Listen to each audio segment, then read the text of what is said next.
दापोलीचे उमेदवार रामदास कदम यांचे सुपुत्र आमदार तसंच दापोलीचे उमेदवार योगेश कदम हे क्रिकेट खेळण्यात व्यस्त आहेत. त्यांच्याबरोबर महायुतीचे पदाधिकारी आणि कार्यकर्ते क्रिकेट खेळण्यात दंग दिसतात. साक्री तालुक्यातून गुजरात राज्यात मजुरीसाठी स्थलांतर झालेले मजूर मतदानासाठी गावी आले होते. मतदानाचा हक्क बजावून दुसऱ्या दिवशी ऊसतोड मजूर गुजरात राज्यात कामाला जात असताना विसरवाडी जवळ 132 केव्ही विद्युत केंद्राच्या समोर महामार्गावर माल ट्रकने मागून जोरदार धडक दिल्यानं रिक्षातील ऊसतोड मजुरांचा अपघात झाल्याची घटना 21 नोव्हेंबर रोजी दुपारच्या सुमारास घडली. या भीषण अपघातात एकाचा उपचारादरम्यानच मृत्यू झाला तर 8 मजूर जखमी झाले. शिवसेनेचे उपनेते शरद कोळी आणि शिवसेनेचे माजी मंत्री उत्तम प्रकाश खंदारे यांच्यासह शिवसेनेचे पदाधिकारी आणि कार्यकर्ते शुक्रवारी दुपारी सदर बाजार पोलीस ठाण्यात हजर झाले होते. सदर बाजार पोलिसांनी कायदा आणि सुव्यवस्था बिघडू नये याबाबत त्यांना नोटीस दिली. माध्यमांना प्रतिक्रिया देताना शरद कोळी यांनी पुन्हा एकदा उल्लेख केला आहे की खासदार प्रणिती शिंदे आणि माजी मुख्यमंत्री सुशीलकुमार शिंदे यांनी दक्षिण सोलापूर विधानसभा मतदारसंघात आघाडीचा धर्म पाळला नाही. दक्षिण सोलापूर मतदारसंघात उद्धव सेनेचे उमेदवार अमर पाटील यांना पाठिंबा न दिल्यानं उद्धव ठाकरेंची शिवसेना आणि काँग्रेस आमने सामने आले आहेत. खासदार प्रणिती शिंदे यांनी महाविकास आघाडीचे अधिकृत उमेदवार अमर पाटील यांना ऐन टायमाला मतदानाच्या दिवशी धोका दिला, गद्दारी केली महाविकास आघाडी बरोबर म्हणून चिडून जाऊन त्यांच्या विरोधात शिवसैनिकांनी आक्रोश केला आणि निषेध व्यक्त केला. त्या संदर्भात संबंधित सदर बाजार पोलीस स्टेशनला गुन्हा दाखल झाला. त्यांनी सुव्यवस्था बिघडू नये म्हणून पोलीस अधिकाऱ्यांनी आम्हाला नोटीस दिलेली आहे आणि सहकार्य देखील केलेलं आहे. समजूत घातलेली आमची. आम्हाला सांगितले की बाबा निवडणूक आहे, कुणी ह्या पद्धतीने टोकाची भूमिका घेऊ नका, जनतेला त्रास होईल असं करू नका. परंतु या पोलीस कर्मचारी अधिकाऱ्याचा आम्ही आदर करतो. या ठिकाणी माझ्यासोबत आज आम्ही अटकीच्या देखील तयारीने आलो होतो. त्याचबरोबर आमचे वकील साहेब, शेख साहेब हे देखील पंढरपूरवरनं इथं सगळे सज्ज झाले होते.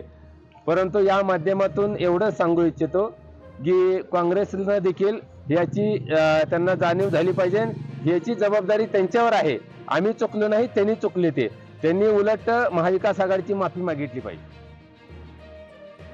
प्रत्येक देशवासियांच्या मनामनामध्ये रुजलेल्या रामकथेला अजरामर शब्दसुरांमध्ये गुंफणाऱ्या गीत रामायणाचा पुनश्च प्रत्यय रसिकांनी शुक्रवारी सायंकाळी घेतला. 7 स्वरांच्या स्वर्गांमधून 9 स्वरांच्या 9 स्वरधुनी जणू अवतरल्याचा अनुभवच रसिकांनी घेतला. पुत्र सांगती चरित पित्याचे या गदिमांच्या शब्दांनी अनुभूती प्रख्यात गायक श्रीधर फडके यांनी आपल्या सादरीकरणातून रसिकांना दिली आहे. राष्ट्रवादी काँग्रेस शरद पवार गटाचे उमेदवार राजासाहेब देशमुख यांनी आपली पहिली प्रतिक्रिया दिली आहे. गेल्या 2 दिवसात मी सर्वसामान्य माणसांमध्ये फिरल्यावर माझा विजय हा 100% निश्चित आहे. विरोधकांचा विश्वास बोगस मतांवर आहे तर माझा विश्वास जनतेच्या मतावर आहे असे राजासाहेब देशमुख म्हणाले. 2 दिवसाच्या सर्वसामान्य माणसात फिरल्यानंतर माझा विजय हा 100% निश्चित आहे असं मला वाटतं. ते लागले असतील तरी कसं असतं, त्यांचा विश्वास असलेला बोगस मतावर, माझा विश्वास असलेला जनतेच्या मतावर. जनतेच्या कौलमध्ये मी आहे, बोगस मतावर ते आहे, एवढाच हा फरक आहे. भाजप मुंबई सचिव सचिन शिंदे यांनी मातोश्री आता त्यांच्या सहकाऱ्यांना शिवसेना उद्धव बाळासाहेब ठाकरे पक्षामध्ये प्रवेश केला. पक्षप्रमुख उद्धवसाहेब ठाकरे यांनी त्यांच्या मनगटावर शिवबंधन बांधून पक्षात त्यांचं स्वागत केलं.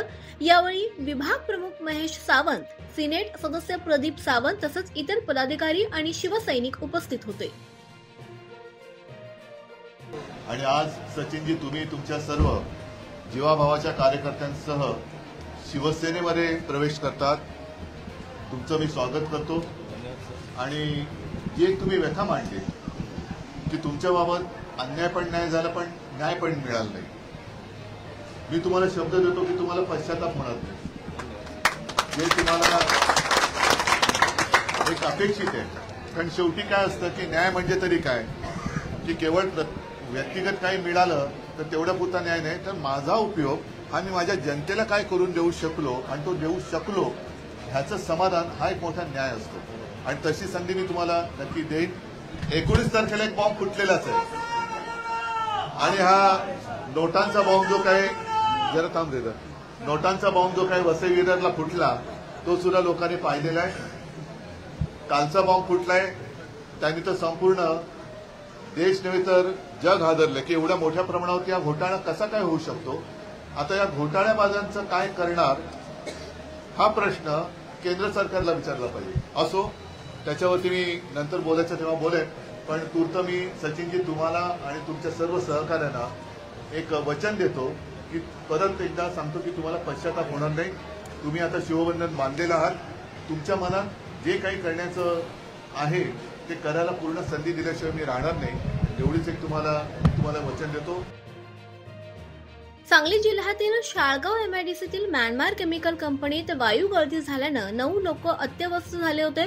यातील 7 जणांना रात्री कराड येथील सह्याद्री हॉस्पिटलमध्ये उपचारासाठी दाखल करण्यात आलाय, तर यामधील 2 महिलांचा उपचारादरम्यानच मृत्यू झालाय.